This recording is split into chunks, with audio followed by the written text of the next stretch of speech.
Welcome, my friends, to the PMP Exam Radio Show. It's been a while that we've had a conversation. I hope you're doing well, and I hope you're getting ready for your PMP exam. We got a question in from one of our listeners today, and the question is, how do you estimate timelines, deadlines, and schedule-related milestones in the world of Agile? So let's answer this question with a scenario. Imagine you are a Scrum Master in a company that is involved in pharmaceutical benefits management. And in the company, one of your clients, one of your in-house clients says, we want you to set up an account for a customer X.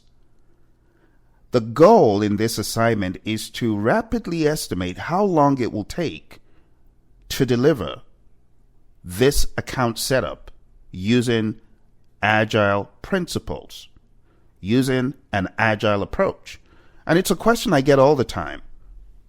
What you need to do is immediately put on your thinking cap to, instead of thinking rigid schedule milestones based on estimating how long things would take in the world of predictive, instead you want to do this with a more Agile spin, thinking about concepts such as product backlog items, thinking about the hierarchy that I have taught many of you: product, epic, features, stories, tasks. And then I want you to think about Agile principles. I want you to think about the concept of velocity, the concept of story points, the concept of historical data. So let's begin with step one. Step one is you need to capture this request as an epic. The input to this is the client is going to ask and you're going to receive the request. And the action is the product owner should capture this as an epic, because the product owner understands what? The business, right? So the product owner captures this as an epic, and the epic could be set up account for client X. And the outcome of this first state is the product owner adds this as an epic to the product backlog. Now, what is an epic? I like what Mike Cohn would say. He would say it just means great big one.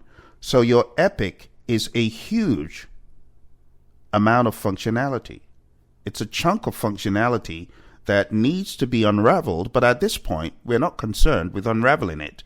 We understand it at that high level, set up account for client X, and that gets put into the product backlog. Step two. In step two, this is where the team as a whole conduct an initial epic breakdown.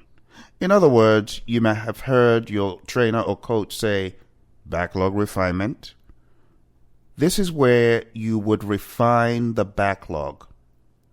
And you could say level one backlog refinement, because you got a huge chunk of functionality. So the team, the product owner, the Scrum Master, or the Agile coach, possibly the stakeholders, will all meet. And the action they're going to be engaged in is to break down the epic into high-level features. For example, feature one could be configure the client's system profile. Right? So let's just call the client X. Configure client X's system profile. Feature two could be integrate client X's data into the existing pharmaceutical benefits management systems. Feature three, for example, could be set up compliance and regulatory workflows. Feature four could be end-to-end testing and validation. So you can see we've broken down the epic into 4 features, and the outcome, the team now has a clearer idea of the major components. But it started off as an epic. What many teams do next is they get to a step 3, where they take that feature and they use either the t-shirt sizing, or they play planning poker, or rough story points, or affinity estimating, if you will. They take these concepts, they choose one, and the team could use t-shirt sizing like extra small, small, medium, large, extra large, stuff like that. Or they could use high-level story points, 20, 40, 80, to size each feature. The outcome of this, with a team that understands what they're doing, they will produce an initial high-level estimate. For example, feature 1, which is configure client exit system profile.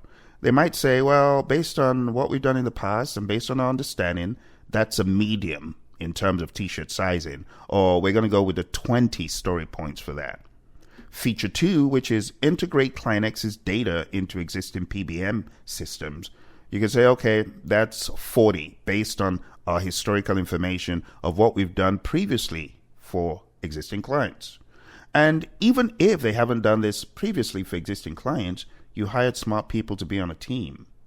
So they do need to be properly versed and educated on how this works. You can't expect a team that has absolutely no knowledge, absolutely no simulations or hands-on to immediately begin flying with story points and t-shirt sizing and affinity estimating. So bear that in mind. The assumption here is that the team understands these concepts. Feature 3 is set up compliance and regulatory workflows, and we could say, okay, 30 story points. Again, medium. The last one is the end-to-end testing and validation, which in PBM, as you know, could be quite rigorous. So we could say for this, we're going with large. We're going with 40 story points. So you have feature 1, medium, feature 2, large, feature 3, medium, feature 4, large. Now, when you have these estimates, that's the beginning. It's not enough. You need to go to a step 4. And this is where you refer to historical data. We're very big on empirical evidence. We always talk about how Scrum thrives on empiricism. So even without a word of mentioning story points in the Scrum Guide, the understanding is we still need to be empirical. So the action in step 4 is to check your past PBM projects for similar feature sizes. An example could be, okay, last time we did this out in Ohio for a client, government client, last time we had this feature sized at 40 story points. And it took one sprint, assuming your team's velocity was 40 story points per sprint. You could say, okay, looking at this feature, well, the last time we did it, it took 2 sprints in order to deliver it. And the question that we often get from our students is, well, Phil, what if there's no empirical, historical information for empirical evidence? And the answer is, as much as possible, you want to give the team time to ramp up in terms of the experience. If that information is not available, you could still use expert judgment because, like I said in the beginning, you've got smart people in the room. You do need to get them educated in this, and you do need to put them through some simulations so that they're able to compare apples to apples. In order for story points to work properly and nicely, you do need your team to have as much understanding, knowledge, and experience as possible. And if they don't have it, over the passage of time, they get better and better with their estimates. Now, I'll just say in the Agile community, there's a lot of disagreement as far as, well, don't use story points anymore, it's useless. Or don't use t-shirt sizing instead of story points. To each their own, right? But my job is to show you how you can do this. So if you do not have the information, my hope is that you've educated your teams as far as velocity, story points, t-shirt sizing, affinity estimating, the science behind it, the Fibonacci sequence, and all the intricacies. So let's assume, for the sake of this illustration, there is some understanding, right, of how long or how intense or how many resource hours certain things took in the past. Because when you're thinking about story points, remember, it's a comparative analysis. So you need to think about the past through the same lens as you're looking at the current or the future. So the idea is you're going to take the concept of resource effort, complexity, risk, and other parameters when you are estimating story points. So in this step 4, assuming we had empirical evidence, you make those same apples to apples comparisons for the estimate. And as you do that, you begin seeing a timeline emerge. And then you get to step 5. This is where you need to decompose features into stories. Again, backlog refinement level 2. Remember the idea that backlog refinement does not happen in a day across the entire backlog. You are going to have to drill deeper progressively over time. So at step 5, you're going to drill deeper into user stories. An example is feature 1 might produce stories under this bucket. And just to remind you, feature 1 is configure client X's system profile. Okay. Now, when you break that down, you could have user stories. As an admin in the world of PBM, I want to create client X's profile. Then you could have a second story which says, as a system analyst, I need to validate client X's data schema. And then you're going to repeat this for all the features. You're going to break each feature down into a set of stories. So feature 1 is configure client X's system profile. Feature 2, integrate client X's data into existing PBM systems. Feature 3, set up compliance and regulatory workflows. And feature 4, end-to-end testing and validation. You're going to take all those and you're going to do the same thing you did for feature 1, which is break them down with the team, with the stakeholders. If they're available in the backlog refinement, you're going to break those down into stories. And the outcome of your actions here, breaking features into stories, is going to be a refined product backlog with stories. Stories that are ready for even more detailed levels of story pointing. So at this point, you started satisfying the customer with a high level idea of how long things would take based on a range. It's always sensible to use a range. You could say what we're seeing is 10 to 15 sprints or 10 to 12 sprints, depending on the accuracy of information you're getting. But when you get to this step where you're breaking it down into stories, this is where you can now move into a step 6. And this is story point estimation at an even detail level. Your action here is you could use PMBOK. It takes a lot of time. My favorite is affinity estimating. It's quick and dirty, but you always have the option of going back with the team to clean things up. So I would use whatever system or approach works. PMBOK, affinity estimating, t-shirt sizing, whatever you want to do. Some relative estimation technique. You got to remember this is relative. This is peculiar to your own unique situation.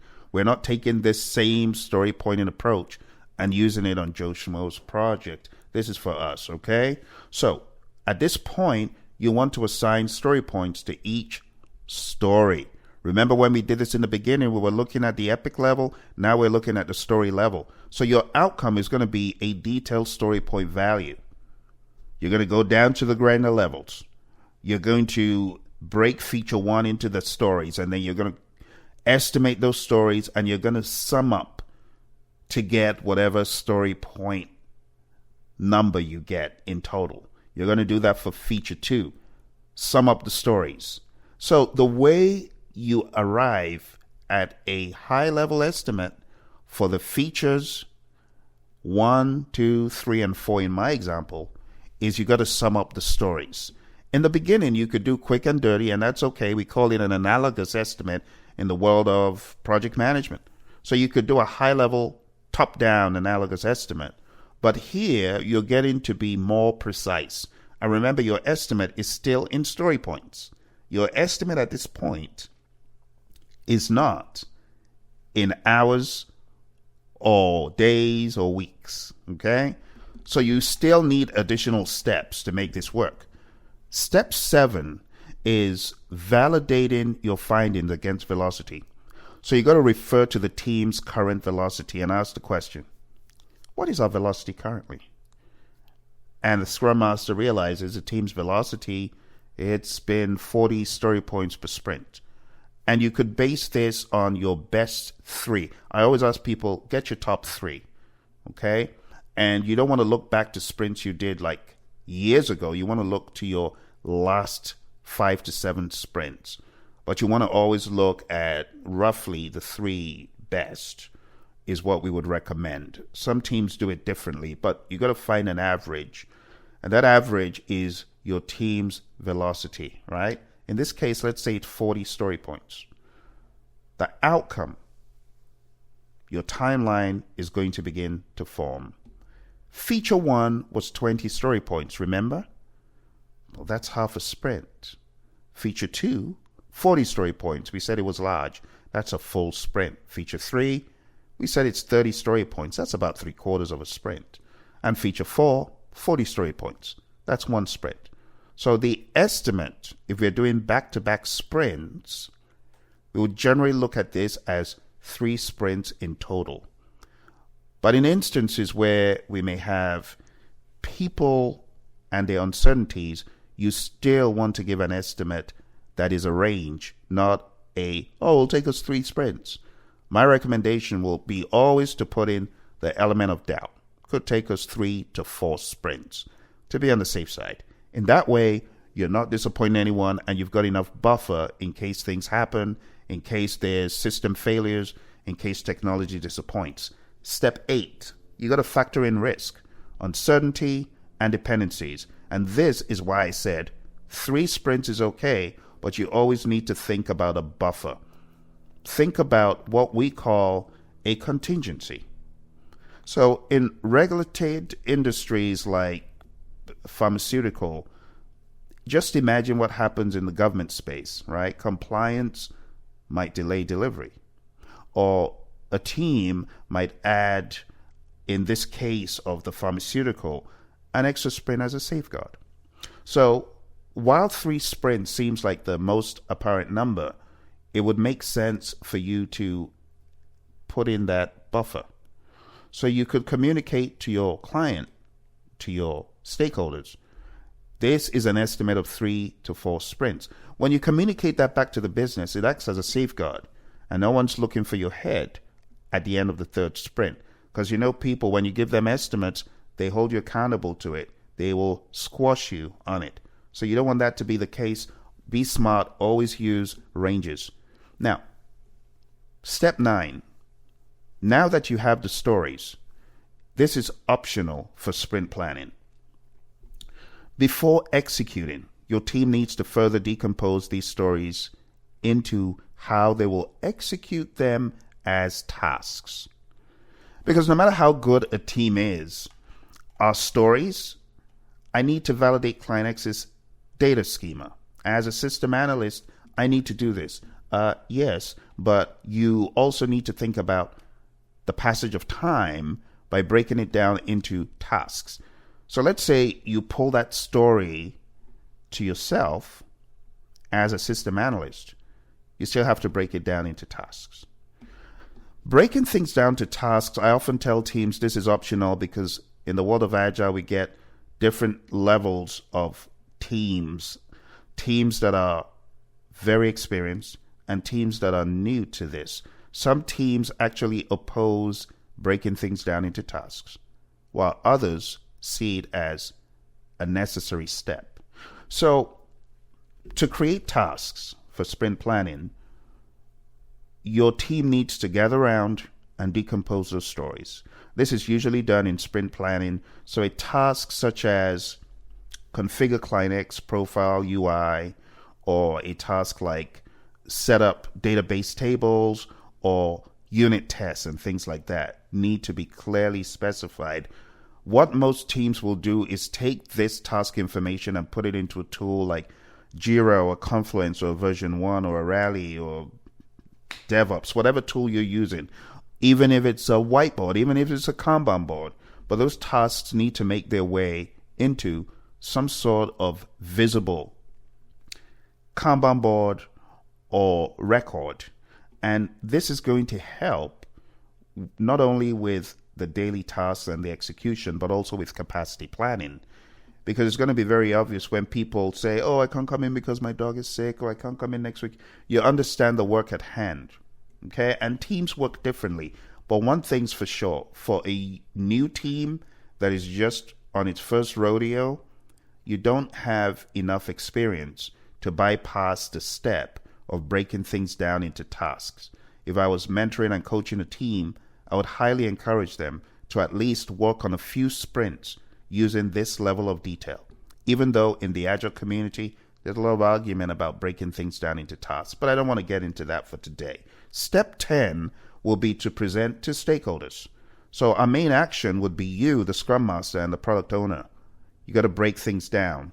You got to break the epics down, show the epic breakdown, the historical velocity, the story points, the expected number of sprints, in this case 3 to 4, and the outcome is the stakeholders are going to receive a time box estimate while respecting Agile's focus on empirical delivery. The next step will be you to continuously replan.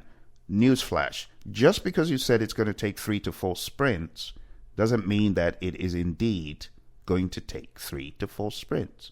It could actually take less or more due to certain unforeseen circumstances which could work in your favor. And that's why we continuously replan and inspect. So just because you've given an estimate at this high level for your customer's benefit does not mean that things couldn't change. Doesn't mean that you are relegated to delivering in that timeline. So your action through continuous replanning, I'll call this step 11, is throughout the execution, throughout each sprint, you need to inspect and adapt. And if the velocity dips or risks arise, you got to adjust the timeline transparently. It just is what it is. And if for some reason a crazy technology event enables you to do things a lot quicker, maybe with the advent of AI, again, transparently show this is going to be a lot quicker than we originally anticipated for whatever reason. The outcome is going to be you have a living forecast in the world of Agile, as opposed to how we would do things in the world of predictive, like when I worked on a munitions cleanup or I worked on a munitions planning project. It was very rigid. We had a rigid schedule, rigid timeline, and a government client wasn't happy when we didn't meet it. But in this world of agility, you have a living forecast option. So in the world of Agile, to summarize, we don't provide a Gantt chart. And don't get me wrong, I love Gantt charts. I'm MCTS certified, Microsoft Certified Technology Specialist. I love all that documentation stuff. But when you're in the world of Agile, you do what you do in the world of Agile, right? We do not have a Gantt chart. We would rely more on teamwork. This will not be the project manager in a basement cranking out numbers, right? This is teamwork. We'll provide a range estimate. Again, range, not a single point estimate. But we provide a range estimate based on empirical velocity and backlog item sizing. If this is a team's first rodeo and they do not have all that historical data, think about it. If there is no historical information, it will be foolish to say, all right, I'm going to go to the team and ask them, I'm going to go to a second team somewhere and ask them for historical information. It wouldn't be sensible. So to answer the question that a student on the call said, well, what if there's no, historical information? Again, you got to follow all of the steps. And when you get to your estimating process, you got to make the team feel comfortable by saying, yes, we don't have velocity, we don't have story point benchmarks, so we're going to start with a relative sizing, right? We're going to say, okay, based on what we're looking at, is this bigger or smaller relative to other features? And you can say, okay, feature 1 feels like medium relative to this one we used as a benchmark. So you could do relative sizing. And as time goes on, you're going to convert this into points. And you could start off like that. And after your first sprint, you're able to look back in the rearview mirror and see how accurate your estimates were, right? And you get better and better from there. but you do have to start somewhere. So you follow all the steps and you use a more relative sizing to come up with those numbers. And as time goes on, as the team gets better and better, because everyone has to start somewhere, as the team gets better, your estimates get more solid and you get more intentional about this. But one of the things I've noticed on a lot of teams, sadly, they don't have any experience until they find themselves being asked to do this. So what would I recommend? I would recommend solid hands-on situational training, such as the training I provide for my clients, where we are getting our hands and feet wet. We are getting our hands and feet dirty. We're not just saying, okay, let's just learn all the words and let's learn the theory and let's not do any. No, we're doing practical. In my classes, you are estimating something. You're getting your hands and feet wet. You're bringing in your real world projects. You're bringing in your real world epics or features.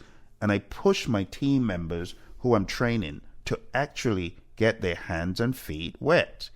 And the problem with a lot of the Agile and Scrum trainings is, they certify you, but you never had hands-on, getting your hands and feet wet and dirty with an understanding and with the ability to ask copious questions so you truly understand how this works. For example, I was talking to a Scrum Master who said, I went for training, but I got no clue how this stuff works, Phil. Help me out. And that's why we are working on today's session. So, my friends, I hope that helps. Any questions from the audience? All right, my friends, I don't see any questions. So thank you once again. If you're looking for training or coaching in anything project management, Agile, or leadership related, go on down to Praizion.com. Shoot us an email, info@Praizion.com. I go to various organizations, helping them in their Agile, their Scrum, their Kanban, predictive journey as well, their PMP. So again, the email, you can always shoot an email to info@Praizion.com. And if you're getting ready for your PMP exam or you're looking to pivot in your career, I just wanted to inform you that we have coming up a career and PMP think tank. And this is from March to April. We're going to help those looking to boost their career. Maybe you're PMP and you're stuck in the mud and you're looking to pivot and you don't know how. This career think tank is for you. And if you're looking to get PMP certified and you don't have a study group, well, this forum is for you. And to join, you need to go on down to career.pmsucceed.com. That's career.pmsucceed.com. It's starting March to April this year, and I look forward to seeing you there. You take care, and bye for now.